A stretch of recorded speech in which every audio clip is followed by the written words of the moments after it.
बिहार की सियासत और बिहार के सियासत में उठापटक का दौर ये कोई नई बात नहीं है। इन दिनों उपेंद्र कुशवाहा बिहार के सियासत के सबसे मुख्य केंद्र बिंदु बने हुए हैं, क्योंकि जब उपेंद्र कुशवाहा ने जेडीयू के सभी पदों से इस्तीफा देते हुए नई पार्टी बनाने की घोषणा करते हुए नीतीश कुमार पर हमला किया, तो इसके बाद से तमाम कयासों पर विराम लग गए और कहा जाने लगा कि आने वाला चुनाव अब उपेंद्र कुशवाहा एनडीए के साथ लड़ेंगे और नीतीश कुमार के लिए एक मजबूत विपक्ष का चेहरा बनकर उभरेंगे। बाकी नमस्कार, मेरा नाम आयुष राज है और आप आशा एक भारत देख रहे हैं। आज बात उस सियासी समीकरण की होगी जिसे आने वाले बिहार के विधानसभा चुनाव और 2024 के लोकसभा चुनाव में सीधा उसका असर देखने को मिलेगा। जी हां, नीतीश कुमार की जब सियासी इतिहास को देखेंगे तो मजबूती के साथ माना जाता है कि बिहार की सियासत में लव कुश यानी कुर्मी और कुशवाहा वोट एक तरफा नीतीश कुमार के साथ दिखाई पड़ता है।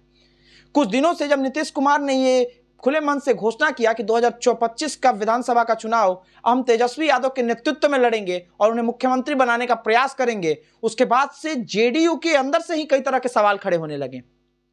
कहा जा रहा है कि जेडीयू के कई नेता इनके नीतीश कुमार के इस बयान से नाराज थे। उनका कहना था कि जिस पार्टी को नीतीश कुमार ने अपनी मेहनत से सींचा है, उस पार्टी में अपने ही नेता को आगे करने के बजाय नीतीश अब आरजेडी के सियासत को आगे बढ़ाने का काम कर रहे हैं। यह भी आरोप लगाया गया नीतीश कुमार पे कि नीतीश को 2024 में विपक्ष का चेहरा और दिल्ली की सत्ता के लिए तैयार करने के लिए नीतीश कुमार ने एक सियासी समझौता किया है आरजेडी के साथ, जिसका यह नतीजा है कि नीतीश ने खुले मन से तेजस्वी यादव के नेतृत्व में आने वाला विधानसभा का चुनाव लड़ने की घोषणा की है।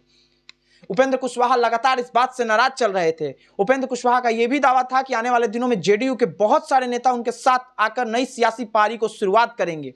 जब मीडिया ने उपेंद्र कुशवाहा से सवाल किया कि क्या आने वाले दिनों में वो एनडीए के साथ जाएंगे, तो उन्होंने ना तो नहीं कहा, लेकिन उन्होंने इशारों में ये कह दिया कि अगर उन्हें समझौता अच्छे ढंग से अच्छी सीटों पर मिलेगा तो वो इसमें नकारेंगे भी नहीं और वो एनडीए के साथ जा भी सकते हैं।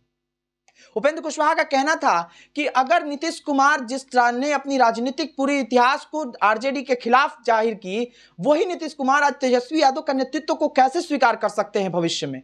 उन्होंने यह भी आरोप लगाया कि उनकी पार्टी में लगातार उनके खिलाफ बयान दिया जा रहा था, उनके खिलाफ रणनीति बनाई जा रही थी और इसका कुछ ना कुछ ऐसे नेता नीतीश कुमार के इर्द गिर्द बैठे हुए हैं जो लगातार उपेंद्र कुशवाहा की सियासत के खिलाफ लगातार एक नया सियासी पिच तैयार कर रहे थे।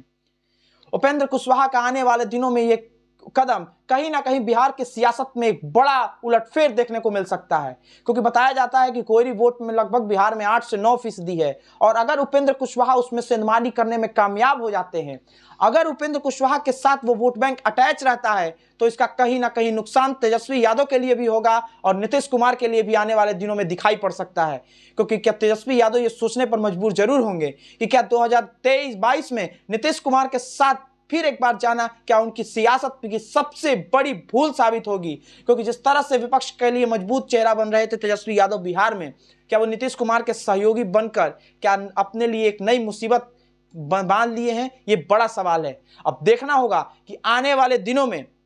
जब उपेंद्र कुशवाहा